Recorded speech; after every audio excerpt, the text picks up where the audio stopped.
argumentasi nakli normatif itu ingkar sunnah. Nah, ingkar sunnah itu mereka itu menolak sunnah dengan mempunyai argumentasinya mereka itu masing-masing. Ya, ada argumentasi nakli. Mereka itu mengutip dari ayat Al-Quran maupun dari hadis. Ya, kita lihat di sini argumentasi nakli normatif ingkar sunnah. Al-Quran sendiri menurut mereka itu menyatakan bahwa ia telah mencakup segala sesuatu yang berkenaan dengan ketentuan agama. Oleh karena itu, Nabi Muhammad tidak berhak sama sekali untuk menjelaskan Al-Quran itu kepada umatnya. Ma farratna fil kitab min syai' thumma ila rabbihim yuhsyarun. Artinya, sungguh tiadalah kami alfakan mafaratna fil kitab, tiadalah kami alfakan di dalam Alkitab ini min syai', sesuatu apapun, summa ila, kemudian kepada Tuhanmu lah yuhsyarun, mereka itu akan dihimpun. Dalam ayat ini, Al-An'am ayat 38 ini, mereka yang sunnah memahami bahwa tidak perlu lagi hadis itu dijelaskan oleh Al-Quran itu dijelaskan oleh Nabi. Dan kesimpulan dari mereka, Nabi Muhammad tidak berhak sama sekali untuk menjelaskan Al-Quran kepada umat. Karena di dalam Al-Quran menurut mereka ingkar sunnah, itu sudah membahas segala sesuatunya. Kemudian itu argumentasi mereka. Kemudian mereka juga mengutip surat An-Nahl itu ayat 89. Wa nazzalna 'alaikal kitab, dan kami telah menurunkan kepadamu Alkitab, yaitu Al-Qur'an, tibyanan likulli syai'. Tibyanan di sini adalah menjelaskan. Fungsi Al-Qur'an itu menjelaskan segala sesuatu dari A sampai Z, dari ujung rambut sampai ujung kaki, apapun itu dijelaskan itu di dalam Al-Quran. Wahudan, petunjuk, warahmah, dan serta rahmat, wabusyrah, dan kabar gembira, lil muslimin, bagi orang-orang muslim. Artinya di sini sudah dibahas dalam Al-Quran. Menurut argumentasi pendapat ingkar sunnah ini, tidak perlu lagi Nabi Muhammad menjelaskan Al-Quran. Karena Al-Quran itu sudah jelas dan sudah membahas segala sesuatu. Kemudian Fatir, mereka juga mengutip surah Fatir ayat 31. Walladzi auhayna ilaika minal kitab. Walladzi, dan apa yang telah kami wahyukan kepadamu, walladzi, dan apa yang telah kami wahyukan itu kepada kamu, yaitu Alkitab, huwal haq, itu adalah kebenaran, itulah kebenaran. Musaddiqal lima baina yadayhi, membenarkan kitab-kitab yang sebelumnya. Wa ma yattabi'u aksaruhum illa zannan inna zanna la yughni minal haqqi syai'a. Dan kebanyakan itu mereka wa ma yattabi'u aksaruhum, dan kebanyakan mereka itu tidak mengikuti kecuali persangkaan saja. Kecuali persangkaan saja. Sesungguhnya inna zanna, sesungguhnya persangkaan itu la yughni, tidak sedikit pun minal haqqi syai'ah, sesungguhnya persangkaan itu tidak sedikit pun berguna untuk mencapai kebenaran. Sesungguhnya persangkaan itu tidak sedikit pun berguna untuk mencapai kebenaran. Mereka menganggap bahwasannya hadis itu hukumnya zonni, berbeda dengan Al-Quran bersifat qat'i. zonni, diduga kuat berasal dari Nabi, ya karena diduga kuat dan diduga kuat itu tidak berguna mencapai kebenaran, nah, maka kita tidak perlu, menurut pendapat ingkar sunnah, tidak perlu menggunakan hadis. Ya. Nah, ini anggapan tidak perlu lagi menggunakan hadis. Kenapa? Karena hadis itu bersifat zonni, bersifat diduga kuat berasal dari Nabi. Berbeda dengan Al-Quran bersifat qat'i. Maka kita menurut ingkar sunnah ini menggunakan Al-Quran saja. Nah, ini argumentasi mereka itu dengan mengutip ayat-ayat Al-Quran. Nah, nanti akan terbantahkan. Seperti contoh itu dalam surat An-Nahl itu ayat 89. Nanti akan terbantah bahwa sama sekali tidak memberi tunjuk bahwa ayat ini yang sebenarnya sama sekali itu tidak memberi petunjuk bahwa sunnah tidak diperlukan. Malahan secara tegas ini ayat ini menerangkan, menjelaskan adanya berbagai kewajiban dan berbagai larangan atau teknis pelaksanaan ibadah tertentu yang misalnya tentang cara itu dalam hal berwudu. Nah, ayat ini malah secara tegas menerangkan bahwasanya hadis itu berfungsi ya terhadap ayat Al-Quran. Nah, berfungsi menjelaskan, menerangkan berbagai macam kewajiban, menerangkan berbagai macam larangan, menerangkan berbagai macam teknis pelaksanaan ibadah tertentu. Contoh tata cara dalam hal berwudu. Nah, ini salah satu contoh bantahannya. Sama sekali ayat ini tidak memberi petunjuk bahwa sunnah tidak diperlukan. Malah secara tegas menerangkan adanya fungsi dari hadis Nabi. Keterangan yang mereka klaim itu sebagai sunnah atau hadis. Yang lucunya di sini, argumen dari ingkar sunnah di sini, mereka itu menolak hadis, tetapi mereka menggunakan argumen untuk menolak hadis itu menggunakan hadis. Mereka memakai hadis untuk menolak hadis. Nah, itu kan lucu. Nah, mereka menggunakan hadis di sini. Ma'atakum anni fa'riduhu ala kitabillahi fa in wafiq kitabullah fa'ana.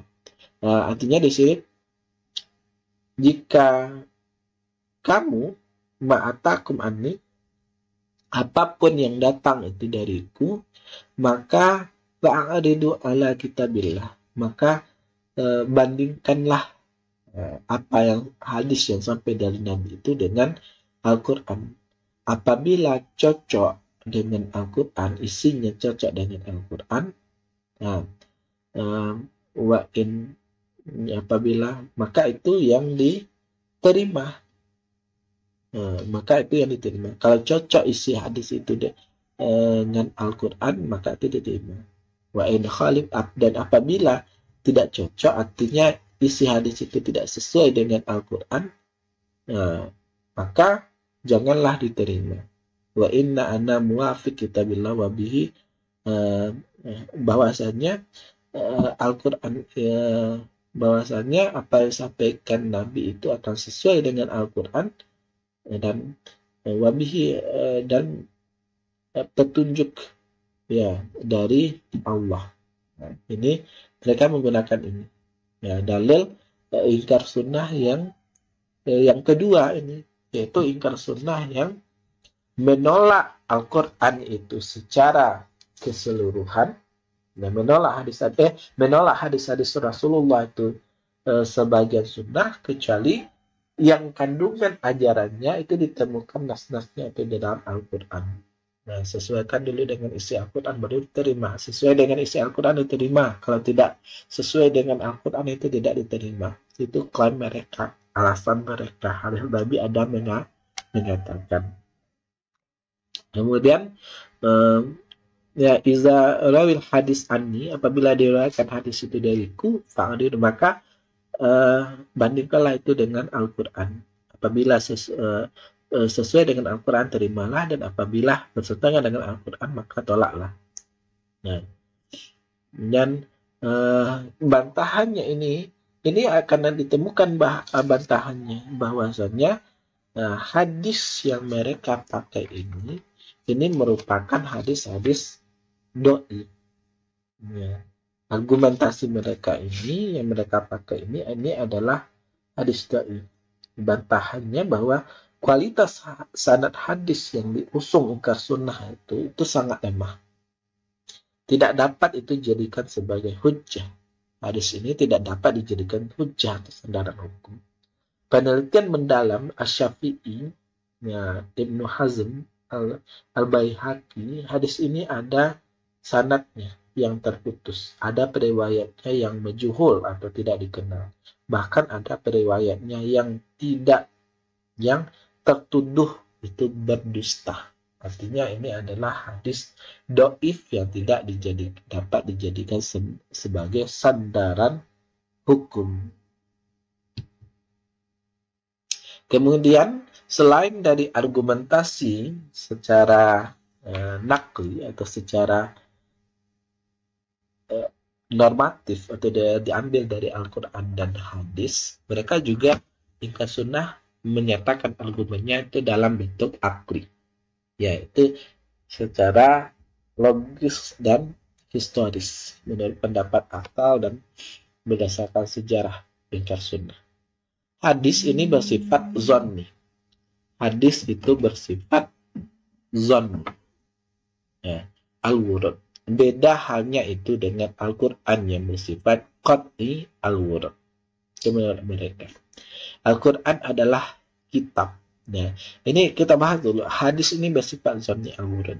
Hadis ini bersifat zonni, baru diduga kuat berasal dari Nabi. Karena bersifatnya diduga kuat berbeda dengan Al-Quran yang sudah pasti itu berasal dari Allah, ya maka karena sifatnya zonni itu ditolak. Nah, ini alasan dari ingkar yang sunnah ini. Ya. Kemudian yang alasan kedua argumentasi mereka, yaitu Al-Quran adalah kitab suci berbahasa Arab dan sudah tentu menggunakan gaya bahasa yang biasa dipergunakan oleh bangsa Arab. Dalam hal ini, orang yang mengenal gaya bahasa Arab tentu akan mampu memahami Al-Quran tanpa butuh penjelasan dari As-Sunnah atau yang lainnya. Hadis adalah biang penyebab perpecahan dan kemunduran umat Islam menurut mereka. Karena itu mereka menolaknya. Ingkar sunnahnya itu menolaknya. Hendaknya saja mereka menyampaikan bahwa penyebab pecahan, malahan sebaliknya, Al-Quran hadis itu menyatukan umat Islam, menjadikan umat Islam maju. Ya. Asal mula hadis, kemudian alasan selanjutnya dari ingkar sunnah itu, asal mula hadis yang dijadikan dihimpun dalam kitab-kitab hadis hanyalah itu dongeng semata. Sebab jika hadis adalah sumber hukum, tentu Rasulullah sejak hidupnya telah menyuruh para sahabat untuk menulis semua hadis beliau agar tidak hilang dan dilupakan orang. Ya, asal mula hadis yang dihimpun dengan kitab-kitab hadis hanyalah dongeng semata. Sebab jika hadis adalah sumber hukum, tentu Rasulullah sejak hidupnya telah menyuruh para sahabat untuk menulis semua hadis beliau agar tidak hilang dan dilupakan orang. Ketaatan kepada Rasulullah hanyalah berlaku sewaktu beliau masih hidup, yakni waktu jabatan ulil amri berada di tangan beliau. Karena setelah beliau wafat, jabatan itu pindah kepada yang lain, maka kewajiban patuh kepada beliau pun menjadi gugur. Itu menurut pendapat ingkar sunnah. Kemudian ada juga argumentasi kelompok dari Insinyur M. Irhan Sutanto, ingkar sunnah yang ada di Indonesia. Alasannya mereka menolak sunnah, tidak ada jalan untuk taat yang sesungguhnya kepada Allah dan Rasul, karena Allah itu gaib dan Rasul sendiri sudah wafat. Yang diajarkan Allah pada Rasulnya hanyalah Al-Quran, dan tugas Rasul hanyalah mengajarkan Al-Quran dan bukan hal lain termasuk hadis. Keterangan Al-Quran ada dalam Al-Quran itu sendiri. Al-Quran adalah perkataan Allah dan Rasul, mentaati Al-Quran berarti mentaati keduanya. Yang datang dari luar Al-Quran adalah hawa, termasuk hadis menurut ingkar sunnah Irham Sutanto ini. Hadis Nabi adalah dongeng orang yang hidup antara 180 sampai 200 tahun setelah beliau wafat. Katanya, ya, Rasul katakan sunnah. Rasul tidak memiliki hak dalam urusan agama. Laisa laka minal amri syai'. Mereka hanya mengutip sepotong ayat dan memahaminya menurut pendapat mereka, dan memahaminya untuk menggunakan potongan-potongan ayat untuk mendukung pendapat mereka. Ya. Tak ada sedikit pun campur tanganmu dalam urusan mereka itu. Menurut riwayat Bukhari mengenai turunnya ayat ini, karena Nabi Muhammad SAW berdoa kepada Allah agar menyelamatkan sebagian pemuka-pemuka musyrikin dan membinasakan sebagian yang lainnya. Bila Muhammad sedang menyampaikan Al-Quran, maka beliau adalah Rasul. Sedangkan bila beliau melakukan kegiatan sehari-hari, maka beliau adalah manusia biasa. Semua manusia tersesat sebelum mendapatkan wahyu, termasuk Nabi Muhammad SAW. Sandarannya mereka anggap waskuruhu kama hadakum ma in kuntum min qablihi laminad dhalin, dan berzikirlah dengan menyebut Allah sebagaimana yang ditunjukkan kepadamu, dan sesungguhnya kamu sebelum itu benar-benar termasuk orang-orang yang sesat. Kemudian pendapat yang Irham Sutanto ini, perbuatan lahiriah adalah pelengkap itu perbuatan batinnya. Salat itu cukup dengan zikir saja. Ini yang Bapak sampaikan. Karena mereka tidak menggunakan hadis Nabi, yang pengingkar sunnah itu tidak menggunakan hadis Nabi, otomatis ya mereka hanya memahami salat itu hanya dengan bacaan saja. Seperti pernyataan mereka salat itu cukup dengan zikir saja. Mereka cukup memahami Al-Quran itu dengan hadis Nabi. Padahal sebenarnya Al-Quran itu harus kalau kita ingin memahami Al-Quran secara benar, yaitu mau tidak mau harus menggunakan hadis Nabi. Karena fungsi hadis menjelaskan Al-Quran.